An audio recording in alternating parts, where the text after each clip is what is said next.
question of too big to fail and the taxpayers ultimately footing the bill. As part of the reshaping landscape, do you think that issue has been fixed?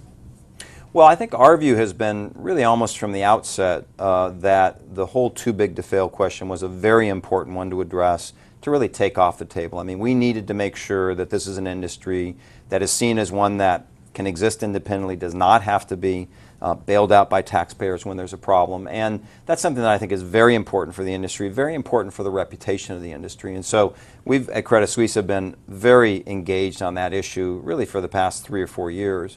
I think actually there's been a tremendous amount of progress made in that area, different in different parts of the world, but actually really around the world there's tremendous progress towards that. And I think we are clearly in many countries and in many parts of the world, I think we're in a place where we can say that the taxpayer is no longer on the hook for a bank if it has a problem, that we have a way to actually recapitalize a bank without impacting the economy, without impacting people's jobs and growth rates in economies. We still have a little further to go before we really have a comprehensive solution across all the different markets, which is something that's important to get to.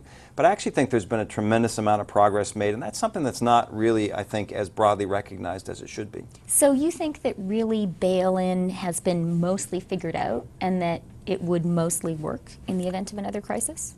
Well, our view is that it absolutely would work in the event of another crisis, and I do think that it's generally been, I think the general outlines of it have actually been set out. There still is detail that needs to be worked out. There still is more that needs to be done in terms of some legal frameworks and some agreements among different jurisdictions about how to do it.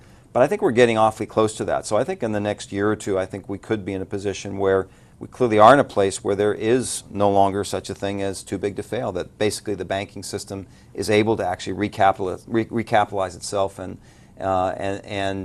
really make sure that that's done without any disruption to the economy and to the broader growth and jobs around the world.